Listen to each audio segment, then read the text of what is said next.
Bonjour, mais aujourd'hui je vous retrouve pour une nouvelle vidéo dont le sujet est la confiance en soi. Voilà. Comment arrive-t-on à, à gagner, à trouver, à venir permettre de se développer la confiance en soi? Déjà, l'idée c'est de prendre le temps nécessaire pour pouvoir le faire.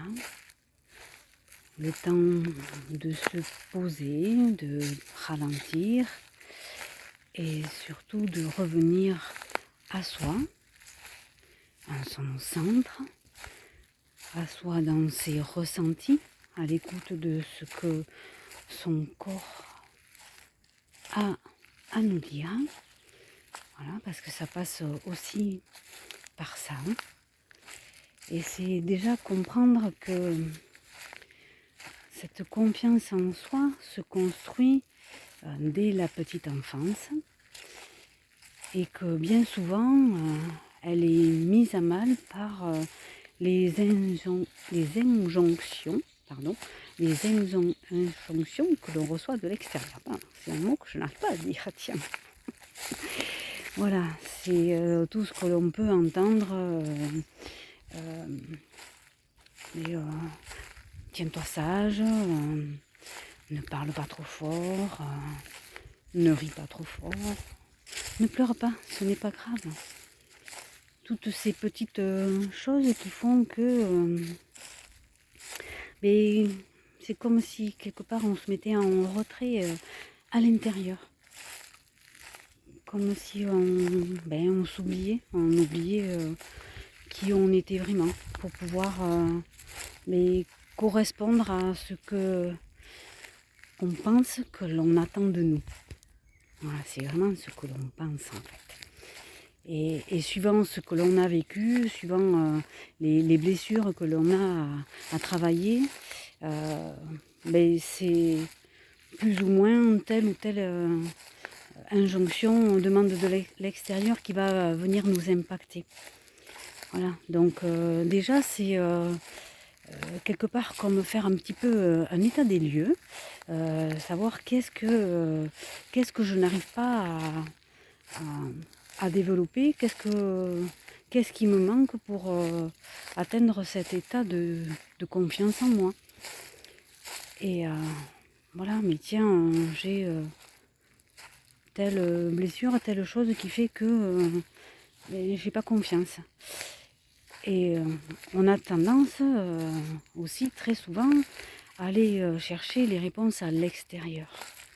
Et on passe par une phase normale de la construction de soi où on a aussi besoin de s'identifier à un groupe de personnes, à une tendance, à quelque chose à laquelle on se rattache. Alors c'est pas un mal en soi, ça permet un petit peu de découvrir un petit peu les parts de soi que l'on aime, ou peut-être celles aussi que l'on n'aime pas. Et c'est intéressant de venir avoir un regard là-dessus aussi. Voilà, qu'est-ce que j'aime, qu'est-ce que je n'aime pas chez moi, et pourquoi j'aime et pourquoi je n'aime pas. Voilà, toujours avoir une prise de recul et venir se questionner qu'est-ce que ça vient me dire sur moi, sur mon état émotionnel, sur comment je me représente pour paraître aux autres. Ah, ça paraît un peu dur comme terme, mais quelque part c'est ça, on se construit une image que l'on aimerait avoir aux yeux des autres. Et au final, cette image, c'est celle que l'on cherche pour soi. Et comment on peut la construire? En revenant à soi, en soi, et qu'est-ce qui peut venir nourrir cette part de moi que j'aimerais développer, que j'aimerais mettre en place, qu'elle fasse vraiment partie de moi, que ce soit vraiment ça que les autres perçoivent de moi. Voilà. Et ça fait partie de le travail sur soi, la connaissance de soi, et savoir qu'est-ce que je peux mettre en place pour développer cette part de moi, de quoi j'ai besoin. Quelle est peut-être cette part de moi qui est en souffrance, qui a besoin d'être entendue, et qu'est-ce que je peux lui apporter pour venir l'apaiser, pour venir la guérir, et de cette forme de blessure, de cette guérison que l'on fait de cette part de nous, et bien en retirer une force, en retirer voilà, comme si la confiance en soi c'était un socle sur lequel on repose, mais on vient construire ce socle à partir de ça. Voilà, il y a vraiment une idée de petit à petit glaner des choses, et que ça vienne apporter, comment l'expression le dit, de l'eau à son moulin, mais aussi, alors c'est ce qu'on m'envoie comme expression, je pense que ça doit parler à certains d'entre vous, pour qu'on me l'envoie là, alors que je suis en train de parler de socle. Mais oui, qu'est-ce qui vient nourrir cette part de moi intime pour pouvoir la renforcer, la stabiliser, gagner en estime de soi, et en confiance en soi. Voilà. Et c'est l'idée aussi, il y a sous-jacente. Tout à l'heure, je parlais du fait qu'on avait besoin, à un moment donné, de se reconnaître dans un groupe, dans une sorte de clan peut-être. Prenez les mots qui vous parlent. Et il y a quand même une idée dans toutes ces injonctions que l'on entend qui nous compriment, qui nous contiennent. Et il y a cette idée, pour être socialement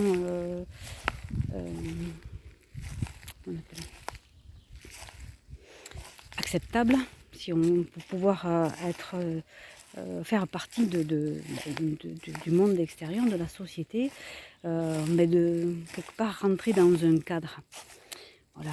Et c'est aussi prendre conscience que ce cadre, personne n'y rentre. Voilà, ce cadre, c'est ce qui peut être, on va dire, socialement correct pour, on va dire, des règles de vie. Voilà.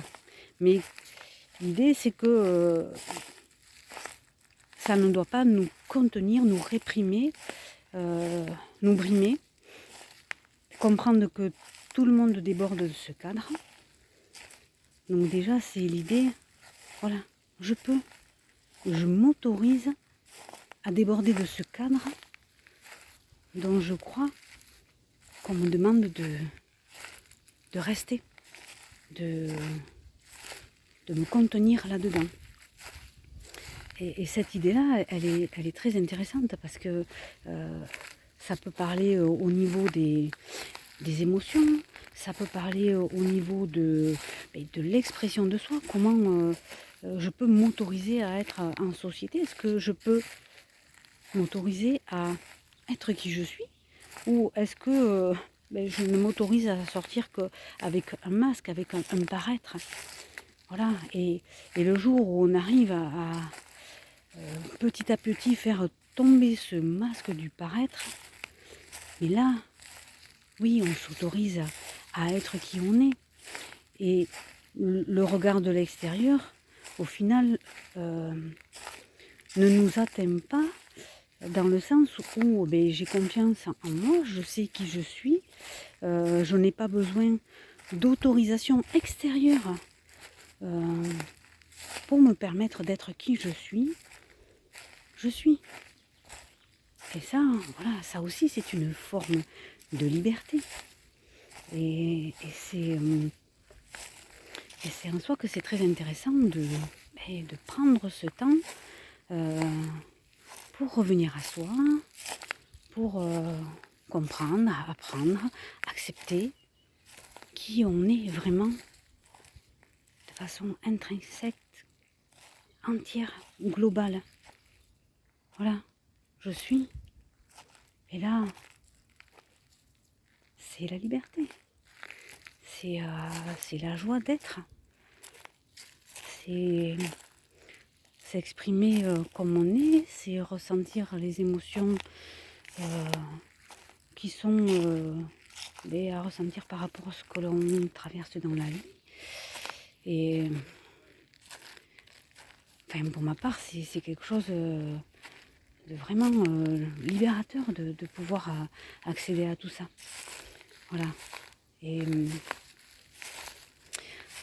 voilà, si je vous parle de tout ça, c'est qu'il y a voilà, ce travail à faire sur soi. Toujours pareil, hein, il y a des choses que l'on peut faire tout seul. Il y a d'autres choses pour lesquelles on a besoin d'aide. On a besoin d'aide pour se débloquer.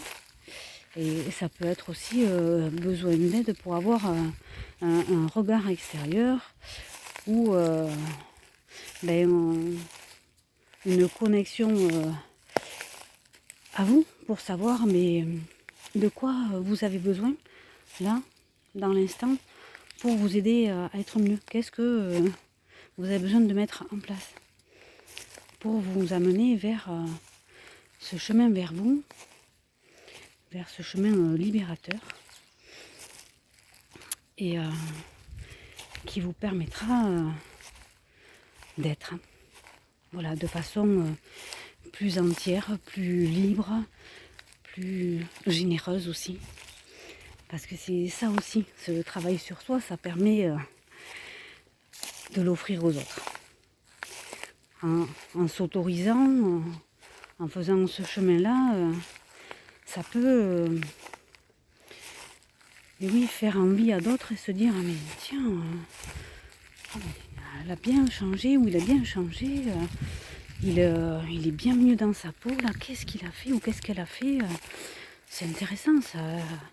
Il y a peut-être une part de vous qui là peut être appelée en prenant conscience de ce qui se passe chez une personne autour de vous.